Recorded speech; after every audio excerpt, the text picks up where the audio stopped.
सुप्रभात विद्यार्थियों, आज हम पढ़ रहे हैं श्री उमाशंकर जोशी जी द्वारा रचित कविता छोटा मेरा खेत। ये एक प्रतीकात्मक कविता है जिसमें जोशी जी ने रूपक के माध्यम से अपनी रचनाशीलता यानी कवि कर्म को व्याख्यायित किया है।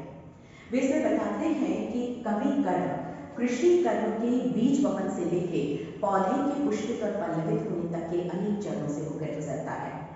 अंतर केवल इतना ही होता है कि कवि कर्म की फसल कालजयी होती है, शाश्वत होती है, इसका रस शरण अक्षय होता है। यहाँ जोशी जी ने कवि कर्म को उपमेय और कृषि कर्म को उपमान मानते हुए दोनों में अभेद किया है। आप सभी विद्यार्थी कृषि कर्म से भली भांति परिचित हैं। आप जानते हैं कि जब मौसम परिवर्तित होता है तो आंधियां चलती हैं, खेत में बीज उड़कर आता है, खाद पानी हवा से बीज गलता है, उसमें अंकुर फूटता है, उसमें फूल पत्ते आते हैं, फल आते हैं और ये कटाई निरंतर चलती रहती है। यहाँ पर जोशी जी ने खेती के रूपक में कवि कर्म के हर चरण को बांधा है। तो आइए अब हम इस कविता का भावार्थ समझ लेते हैं।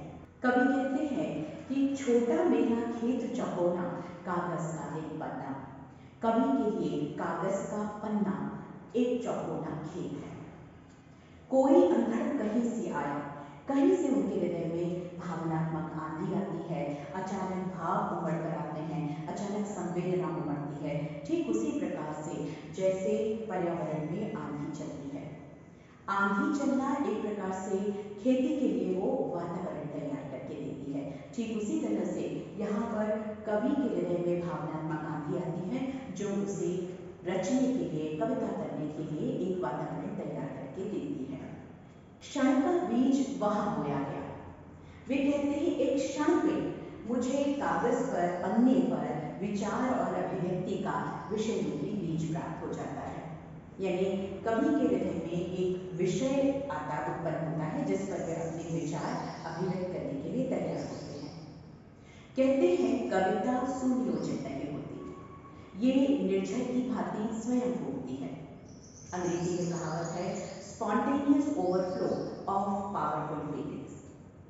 तो यहाँ पर कवि को भी एक विषय मिल जाता है जिसमें वे अपने विचार अभिव्यक्त करते हैं। ठीक उसी तरह से जैसे आंधी चलती है तो खेत में बीज उड़कर आ जाता है या वातावरण तैयार होते ही किसान खेत में बीज बो देता है। अगली पंक्ति में वे कहते हैं कि कल्पना के रसायनों को पी बीज गल गया निशेष।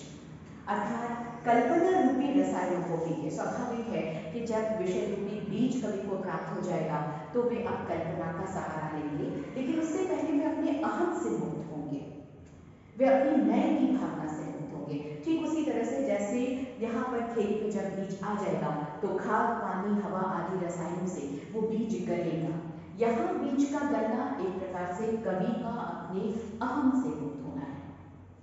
अहम से मुक्त होना, मैं की भावना से, स्व की भावना से मुक्त होना और पर की भावना पर जाना, और तभी वह सर्वजन हिताय की भावना से कविता करना आरंभ कर देता है। अगली पंक्ति में वे कहते हैं शब्द के अंकुर फूटे। अर्थात जब वह कल्पना रूपी रसायनों का सहारा लेकर सर्वजन हिताय की भावना से कविता करता है तो स्वाभाविक है कि अब उसे कविता करने के लिए शब्दों की आवश्यकता पड़ेगा। अतः शब्द रूपी अंकुरों से साहित्य सृजन आरंभ हो जाता है।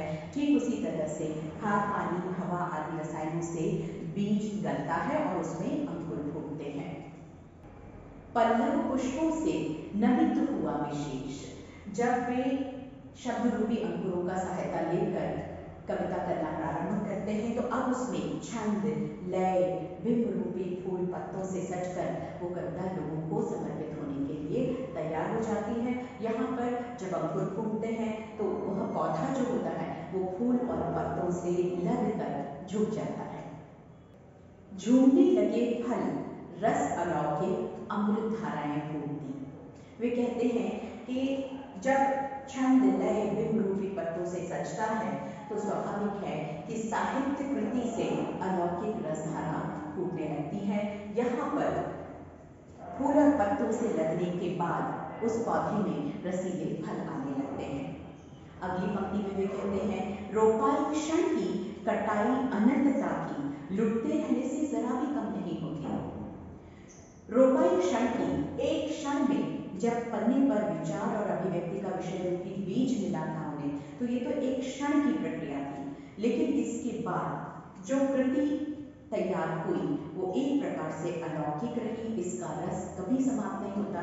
ये कटाई हमेशा चलती रहती है, ये कभी कम नहीं होती। ठीक उसी तरह से जैसे फल आने के बाद ये प्रक्रिया निरंतर चलती रहती है। रस का अक्षय पात्र सदा का, छोटा मेरा खेत चौकोना। कवि कहते हैं कि ये जो चौकोना कागज का पन्ना है ये मेरे लिए खेत है और ये रस का अक्षय पात्र है, अर्थात ऐसा पात्र है जिसमें से रस कभी भी खत्म नहीं होता है। हो सकता है कि प्रकृति में निरंतर जब कटाई होती है तो शायद धरती की उर्वरा शक्ति कम हो तो कटाई कम हो सकती है या समाप्त हो सकती है, लेकिन साहित्य कालजयी है, शाश्वत है, इसकी रसधारा निरंतर बहती रहती है। ये था इसका भावार्थ। आशा है आपको इस कविता का भावार्थ समझ में आया होगा। आज की कक्षा में इतना ही।